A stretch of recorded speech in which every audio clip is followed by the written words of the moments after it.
You say to someone, why are you feeling this way? What's wrong with you today? And they say, I am this way because of that person, because of that circumstance. What they're really saying is, that person or circumstance is actually controlling my feelings and controlling my thoughts. Well, anything that's controlling my feelings and my thoughts, I'm victim to, right? So it makes sense then that when things are good, you feel good, and when things are bad, you feel bad, right? So when you start changing the way you think and feel, and it starts producing outcomes in your life, you're going to believe you're the creator of your life and less of the victim of your life. And the hardest part about all of this is just making the time to do it.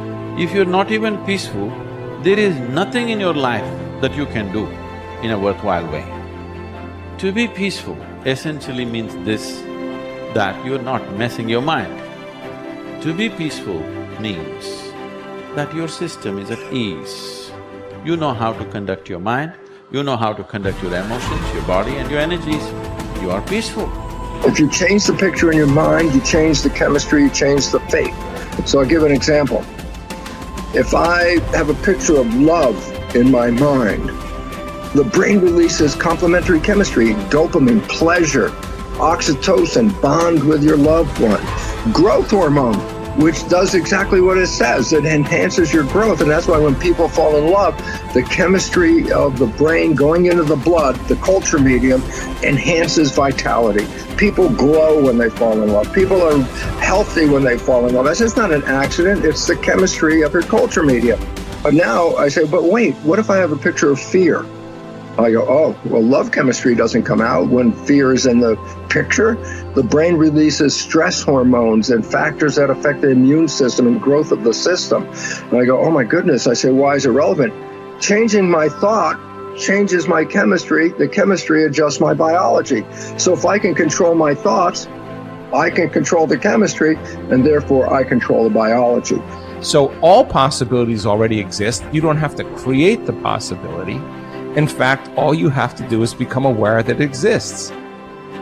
The moment you do that, you're changing the thought and you're producing a different frequency. Now, if the person is astute enough to feel the frequency of the thought in the quantum and not wait for the experience to happen, but the thought of abundance would produce the feeling of abundance. Tell guilt, shame, the past, I've changed my mind. I'm not living condemned. Listening to the accusing voices, I'm forgiven, I'm redeemed, restored, my future is bright. Tell lack, struggle, not having enough, I've changed my mind. That is not my destiny. I will lend and not borrow. What I touch will prosper and succeed. Abundance, overflow, increase is coming my way. Train your mind. Train your mind not to focus on the problem and make it bigger, but focus on the solution to solve it. Stay positive, stay focused, and most importantly, stay strong. The way we've been using our thoughts are not necessarily productive. As a matter of fact, sometimes our investments of our thoughts are actually counterproductive because our thoughts create a reality that we then have to overcome. So basically it says that we must start to become aware of our thoughts. And why is this important? Because thoughts represent units of energy. Every time you have a thought, you use energy. Why this becomes relevant is, if I give you a checkbook for your bank account, you don't go down the street and just write checks to people like, oh, hey, you're a nice looking guy. Here's $10 for you. And, oh, here, little girl, go out and buy yourself a little car. Here's $1,000 for you. And you don't give away your money. Why? Because giving away your money is giving away your life. So basically, you become very frugal when you have a checkbook in your hand. Now, what I'm trying to tell you is this. You have an energy budget in your body. The energy is what keeps you alive. When you start using energy and writing checks where you get no return from your energy, then it's exactly the same as writing checks out of your bank checkbook and giving away your cash. So why this becomes important is the biology of belief reveals how our thoughts create our reality. And if you start investing in thoughts that are counterproductive, thoughts like fear, or what am I going to do, and how am I going to escape this problem, or how's this going to go wrong, and all these other kinds of thoughts that are negative kinds of thoughts, then realize this. You are actually not just using your energy for having these thoughts, but these thoughts are also what come into your reality. What you focus on with your thoughts, your brain will manifest as reality. James from Harvard said, believe and your belief will create the fact. All things are possible if you believe. Well, you know, I studied for a long time. I started to study this book, Think and Grow Rich. And he talks about belief in here. He says, you're not ready for what you want until you believe you can get it. I found that the only two sources of reference we could go to find out anything about ourselves is science and religion. They all say you've got to believe. So I got figuring out, how do you believe?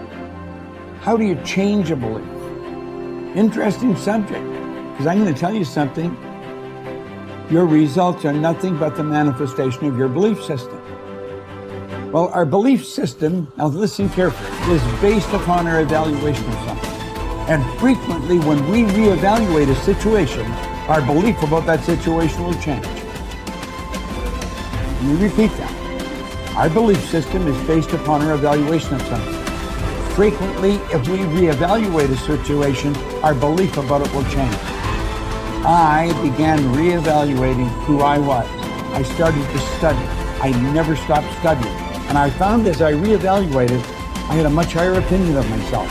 I found out things about me that I would have never believed if you had told me.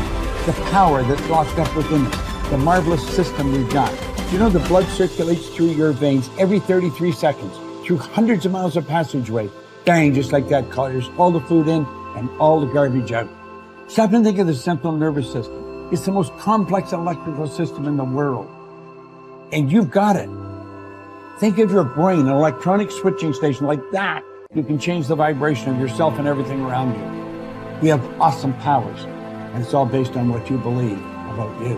Nothing is so embarrassing as watching someone do something that you said could not be done. People who embrace possibility thinking are capable of accomplishing tasks that seem impossible because they believe in solutions. When you believe you can do something difficult and you succeed, many doors open for you. Big thinkers are specialists in creating positive, forward-looking, optimistic pictures in their own minds and in the minds of others. If you embrace possibility thinking, your dreams will go from molehill to mountain size, and because you believe in possibilities, you put yourself in position to achieve them. The winners in life think constantly in terms of I can, I will, and I am. Losers, on the other hand, concentrate their waking thoughts on what they should have done or what they don't do. If you believe you can't do something, then it doesn't matter how hard you try, because you've already lost. If you believe you can do something, you have already won much of the battle. The first step in becoming a possibility thinker is to stop yourself from searching for and dwelling on what's wrong with any given situation. Sports psychologist Bob Rotella recounts, I tell people, if you don't want to get into positive thinking, that's okay. Just eliminate all the negative thoughts from your mind. Whatever's left will be fine. If possibility thinking is new to you, you're going to have to give yourself a lot of coaching to eliminate some of the negative self-talk you may hear in your head. When you automatically start listing all the things that can go wrong or all the reasons something can't be done, stop yourself and say, don't go there. Then ask what's right about this. That will help to get you started. And if negativity is a really big problem for you and pessimistic things come out of your mouth before you've even thought them through, you may need to enlist the aid of a friend or family member to alert you every time you utter negative ideas. One of the best ways to cultivate a possibility mindset is to prompt yourself to dream one size bigger than you normally do. Let's face it, most people dream too small. They don't think big enough. Henry Curtis advises, make your plans as fantastic as you like, because 25 years from now they will seem mediocre. Make your plans 10 times as great as you first planned, and 25 years from now you will wonder why you did not make them 50 times as great. If you push yourself to dream more expansively, to imagine your organization one size bigger, to make your goals at least a step beyond what makes you comfortable, you will be forced to grow. And it will set you up to believe in greater possibilities. Most people want their lives to be fulfilling, yet they value peace and stability at the same time. People often forget that you can't improve and still stay the same. Growth means change. Change requires challenging the status quo. If you want greater possibilities, you can't settle for what you have now. When you become a possibility thinker, you will face many people who will want you to give up your dreams and embrace the status quo. Achievers refuse to accept the status quo.